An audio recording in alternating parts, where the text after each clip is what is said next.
बिस्मिल्लाहिर्रहमानिर्रहीम। अस्सलाम वालेकुम नाज़रीन, मैं हूं गुलाम दस्तगीर। आज की खास खबरों को डिस्कस करने के लिए मेरे साथ मौजूद है सीनियर साफ़ी तजज़ियादार सरदार अमीर खान जी। इस सरदार प्रोग्राम को बतारी के कुल फैसला भी करने की अब वो अपोजिशन के बकौल जो है दिल्ली खले से बाहर आ गई है। हुकूमत ने बाकायदा जो है इस हवाले से दरख्वास्त दायर कर दी है कि जो फैसला होने जा रहा है, अब ये 19 नवंबर पिछले जो है ना क्या कहते हैं कि इसको किया गया था, महफूज किया गया था और इसका 29 तारीख को फैसला था। ठीक है, अब उसको हुकूमत जो है वो खुद जा रही है कि इसको फैसला जो है रोका जाए। हुकूमत के मुताबिक अभी इसमें वकील सफाई का मौका नहीं दिया गया, इसमें और भी बहुत सारी शर्तें पेश की जा सकती हैं। तो हुकूमत के मुताबिक इसमें जो है वो जिसे कहते हैं कि परवेज़ मुशर्रफ को फेयर ट्रायल का मौका नहीं मिला, तो इस फेयर ट्रायल की मद में वो जो है अब वो इल्तवा की दरख्वास्त जो डालना चाहती है। हुकूमत क्यों चाहती है सर? हुकूमत बेसिकली देखेंगे बिग गन्स जो होती हैं, आपको पता है इनके हवाले से। अब जैसे कि चीफ जस्टिस साहब ने कहा था कि एक बहुत बड़ा फैसला आने वाला है, ठीक है, तो हुकूमत को जिसे कहते हैं कि वो जारी बात है फिर लाले पड़ गए। अब जारी बात उन्होंने इसको किसी न किसी तरीके से परवेज़ मुशर्रफ साहब को जो है प्ली तो देनी है। उनके जारी बात है कि बंदे इस वक्त कबीना में आलमोस्ट आप समझ लें कि कोई 10 से 12 बंदे ऐसे हैं जो परवेज़ मुशर्रफ की कबीना से हैं, तो इसलिए उनको अब अपना जिसे क्या कहते हैं कि हर सूरत में रिलीफ तो देना ही देना है। तो इस हवाले से हुकूमत जो है वो बाकायदा फ्रीक बन के हाई कोर्ट में जो है कल दरख्वास्त दायर करेगी। इमरान खान साहब की जो अदलिया मुखालिफ तकरीर है जी, उस पर हाँ बिल्कुल नसीम शाह एडवोकेट जो है वो रावलपिंडी के रहने वाले, उन्होंने दरख्वास्त दायर की थी कि जो वज़ीर आज़म इमरान खान है उन्होंने अदलिया मुखालिफ तकरीर की है, उसका बाकायदा उन्होंने ट्रांसक्रिप्ट भी साथ लगाया है। तो उसकी जो है वो अतरब मिनुल्लाह की सरबराही में कल जो है वो बेंच इसके हवाले से भी समाअत करेगा कि वो देखेगा कि पैरामीटर्स के वज़ीर आज़म ने किस हद तक जो है अदलिया मुखालफत की है।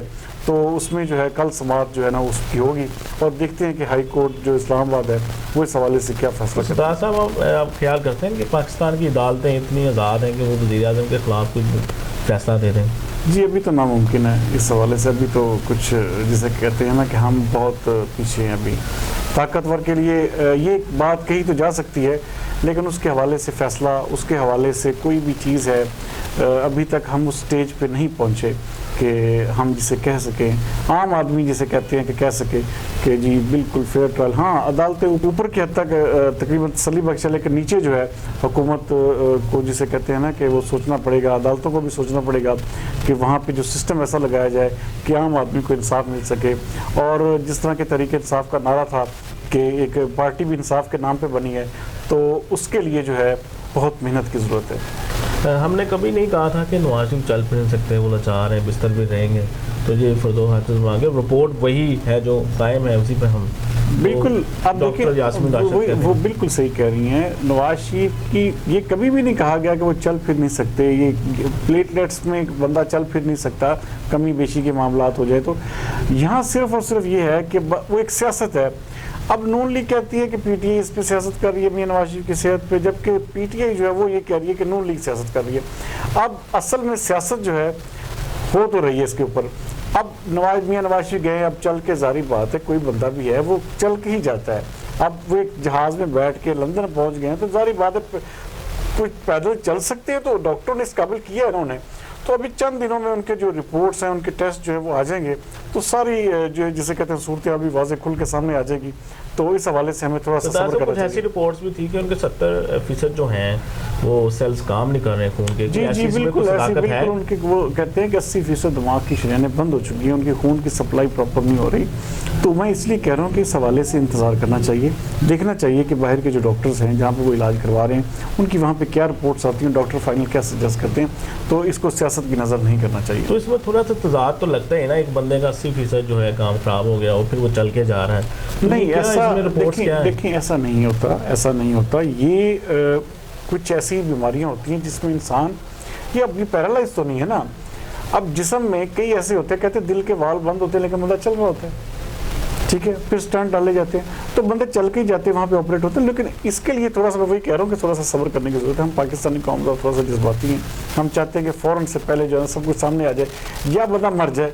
अब हमारे मुल्क में अलमिया ये भी है कि कहते हैं ना कि मौत जो है ना वो मरना पड़ता है बंदे को साबित करने के लिए कि मैं बीमार था। ऐसा नहीं होना चाहिए। थोड़ा सा वक्त दें, थोड़ा सा वहाँ पे डॉक्टर्स जो हैं वो चेकअप कर रहे हैं, तो हमारे सामने सारी सूरत हाल आ मैं जाएगी। इसमें थोड़ा सा शेख रशीद साहब का छोटा सा एक बयान ऐड करना चाह रहा हूँ कि वो कह रहे हैं कि पूरे मेडिकल डॉक्टर अदनास में पूरे मेडिकल के साथ उनको केस करना चाहिए कि उन्होंने कौम को गुमराह किया। नहीं, ऐसा बिल्कुल भी नहीं है। डॉक्टर बड़े सीनियर किस्म के, अब शमसी साहब जो हैं, हुकूमत ने उनको बुलाया था कराची से। अब आप मुझे ये बताएं कि हुकूमती डॉक्टर, इसमें हुकूमती बोर्ड, हुकूमती वजीर, सबके ऊपर फिर केस कर दें। आप इस पे भी केस करेंगे कि नवाज शरीफ चल क्यों रहे हैं? तो ये तो बहुत एक अजीब सी बात है। इस पे मैं कहता हूँ कि बिल्कुल भी नहीं होना चाहिए। ये सिर्फ और सिर्फ ये सियासत हो रही है। वज़ीर-ए-आज़म पाकिस्तान और वज़ीर-ए-आज़म पंजाब उस्मान डार के दूसरी मुलाकात 24 घंटे में अहम अमूर पर बातचीत। जी बिल्कुल, बहुत सारी तब्दीलियों का भी सुनने में आ रहा है। जी, वज़ीर-ए-आज़म इमरान खान जो है वो बिल्कुल मुतमिन नहीं है पंजाब की कारकर्दगी से। लोग बहुत ज़्यादा उनको शिकायत लगा रहे हैं, हाई लेवल पे भी, लो लेवल पे भी, हर जगह पे जो है पंजाब की गवर्नेंस पे सवाल उठाया जा रहा है। जैसे कि हम शुरू दिन से कह रहे हैं कि यहाँ पे गवर्नेंस का सिस्टम इतना ख़राब हो चुका है कि आप देख लें कि लाहौर को जो है आलूदा तरीन शहर, इस वक्त दुनिया का सबसे आलूदा तरीन शहर है। अब उन्हीं के बकौल आज जैसे आप देखें कि क्लीन एंड ग्रीन के हवाले से एक कॉन्फ्रेंस होती है कन्वेंशन सेंटर इस्लामाबाद में, तो वहाँ का मौजू भी यही था कि लाहौर के जिक्र जी कि भाई लाहौर में जो है इतनी गंदगी है, इतनी आलूदगी है कि वहाँ पे इंसान सांस नहीं ले सकता। ये उससे ज़्यादा ख़तरनाक है किसी को कहते हैं गोली मार के कत्ल कर दिया जाए। ये वज़ीर-ए-आज़म इमरान खान का ही आज कहना था। तो सबसे बड़ी चीज़ ये है कि गवर्नेंस जो है बिल्कुल ज़ीरो हो चुकी है। जो पहले सिस्टम बने हुए थे उसी पे काम चलाया जा रहा है, उसी को एंजॉय किया जा रहा है। अब जो देखने वाली असल बात है, आप देखेंगे आने वाले दिनों में क्या होगा। इंतज़ामी उखाड़ पछाड़ शुरू हो जाएगी। Deputy commissioner, RPOs, DPOs, CPOs ये सारे चेंज होंगे। तो क्या होगा कि सर जी हुकूमत जो है ना वो बेहतरी की तरफ जा रही है जी, बड़ा अच्छा काम हो रहा है। तो कोशिश की जाएगी किस तरीके से वक्त गुजारा जाए, लेकिन कोई भी बड़ी तब्दीली जो है वो भी बेदस क्यास नहीं है कि बहुत बड़ा कोई फेस चेंज भी हो सकता है। सरदार साहब, ऊपर से तब्दीलियां करके तब्दीली लाई जा सकती है, नीचे जो हमारा काम चल सकता है ऐसे तब्दीली नहीं, जब तक वर्कर आदमी नहीं आएगा, जब तक PTI का कोई ऐसा बंदा जिसे कहते हैं कि कोई जिसे काम करने का लगन हो, कोई शहबाज शरीफ की तरह का ऐसा बंदा जो जिसे कहते हैं कि डिलीवर कर सके, जिसकी ग्रिप हो। माजरत के साथ उस्मान बुज़दार की ना तो ग्रिप है, ना वो डिलीवर कर पा रहे हैं। शरीफ फैमिली तहकीकात में नया मोड़, DG लैब की बड़ी कार्रवाई, बहुत सारी मिलों को आज सीज कर दिया गया। हाँ जी, ये अब जैसे कहते हैं ना कि वो क्योंकि असल वो जैसे वो शेख जी कहते हैं बड़ा जो है ना, बड़ा केस जो है ना वो हमजा शहबाज शरीफ का है।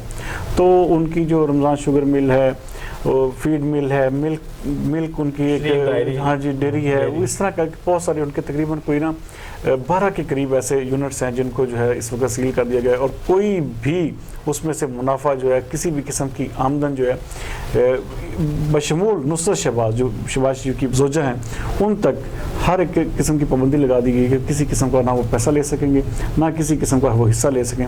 मुकम्मल तौर पर उनको मंजमन कर दिया गया। सरदार साहब, ये उसमें जो मुलाजमीन है वो काम करते रहेंगे ऐसे ही? मुलाजमीन जो है देखें जी, मंजमन जब सीज हो जाती है ना उसके बाद तो फिर आपको पता है ना कि उसके जो इनकी हद तक पाबंदी लगाई गई है ना कि इनको कोई चीज़ नहीं मिलेगी, लेन देन नहीं करेंगे, ये लेन देन नहीं हुकूमत ही करेगा उसको। हाँ जी, उसमें हाँ एक एडमिनिस्ट्रेटर जो है ना वो वहाँ पे बिठा दिया जाएगा, या उसकी एक निगरानी में जो है वो सारा सिस्टम वगैरह चलता रहेगा। लेकिन ये मुमकिन नहीं है कि उसको बंद कर दिया जाए, इतने जो वहाँ पे मुलाजमीन उनको बेरोज़गार, ये मुमकिन नहीं हो सकता। तो ये होगा कि सिर्फ कि इनकी हद तक जो है, शरीफ फैमिली की हद तक कोई भी हिस्सा या कोई भी किसी किस्म का प्रॉफिट जो है वहाँ से नहीं ले सकेंगे। सईद गनी कहते हैं कि अगर नैब को पिंडी के जजेस पर इतना ज़्यादा इतमाद था तो सिंध में वही लगा देते। आसिफ जरदारी पहले भी सुर्खरू हैं, जाली केसेस में आप भी सुर्खरू होंगे। बिल्कुल दस्तगीर साहब, ये ज़्यादती है। देखें नवाज शरीफ ने किस प्ली पे कि जी मैं लाहौर का रहिशी हूँ, मेरा केस जो लाहौर हाई कोर्ट सुने। हुकूमत कह रही थी ना कि इस्लामाबाद हाई कोर्ट में केस हम लेके जा रहे हैं, लेकिन उस वक्त जो है केस लाहौर हाई कोर्ट में सुना गया। अब आसिफ जरदारी की वक्त अब कि कैसे मुमकिन, अब देखें ना यहाँ पे फिर आके दो राय हो जाती हैं, दो नज़रिए हो जाते हैं। वहाँ पे लोग फिर ये सोचते हैं कि शायद सूबाई तअस्सुब जो है ना हमें निशाना बनाया जा रहा है, सिंधी होने के नाते हमें जो है ना मुकम्मल तौर पे साइड लाइन किया जा रहा है। तो ये केसेस जो है वहाँ पे भी चलाए जा सकते हैं। तो हुकूमत को पता नहीं किस चीज़ का खदशा है, किस चीज़ का उन्हें डर है। तो आसिफ जरदारी को देखें इस वक्त वो इंतहाई शदीद दलील हैं, बल्कि यहाँ तक सईद गनी ने कहा है कि ये कोई आसान नहीं है कि भाई आप इलाज की जो सहूलियात है देना फ़र्ज़ है, हक़ है आसिफ जरदारी का, उनको दिया जाए। तो हुकूमत इस मामले में मैं कहता हूँ कि जिस तरह नवाज शरीफ को जाने दिया गया है, आसिफ अली ज़रदारी को भी सेहत के मामले पे हुकूमत को कंप्रोमाइज़ नहीं करना चाहिए।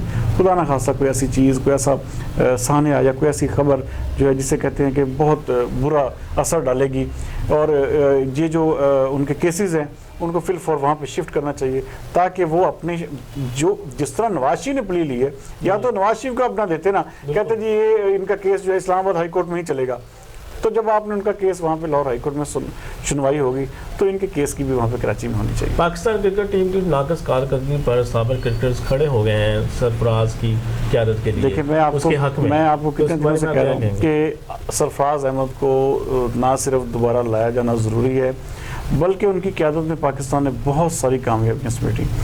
सबसे बड़ी चीज़ यहाँ पे जो जिसे कहते हैं गलत हुई कि आपने अगर बाबर आजम को कप्तान बनाया तो उसे सारे फॉर्मेट के लिए बना देते, देखते उसकी कप्तानी को जज करते, चेक करते, लेकिन आपने एक टेस्ट का अलहदा बना दिया, 20 का अलहदा बना दिया, वनडे, वो फिर सारा स्ट्रक्चर जो इस तरह टीम का तबाह हो जाता है, मोराल इस तरह डाउन होता है। तो हमें बहसीत देखें, आज आपने देखा शुएब अख्तर का बयान कि सरफराज अहमद को कप्तानी से हटाना बहुत बड़ी गलती थी, और ऐसे वज़ीर आज़म इमरान खान ने कहा कि बाबर आजम को चौथे नंबर बैटिंग करनी। अब ये सारे मशवरे जो दिए जा रहे हैं, कम अज़ कम मैं कहता हूँ वज़ीर आज़म इमरान खान क्रिकेट बोर्ड को मशवरा दें कि सरफराज अहमद को दोबारा कप्तान बनाएं। एक सीरीज़ हारने का मतलब ये नहीं होता कि आप किसी भी बंदे को टीम से उठा के बाहर फेंक दें, जिसने टीम को बनाया और जिसने टीम को इस नहज पे लेके आया कि आप नंबर 1 टीम बना दिया जी, उसके क्रेडिट पे बहुत कुछ है। तो मेरे ख्याल में ये सरफराज अहमद के साथ ज्यादती है, और पाकिस्तान क्रिकेट के साथ भी ये ज्यादती है कि आप बैठे बैठाए जो है फ़ौरन अपने मन में जो चीज़ आई उसको इम्प्लीमेंट कर दें। जी नाज़रीन, ये थी आज की खास खबरें जो हमने डिस्कस की। अपना और अपने इर्द गिर्द के लोगों का बहुत सारा ख्याल रखिएगा। कल तक के लिए इजाज़त। अल्लाह हाफिज़। पाकिस्तान जिंदाबाद।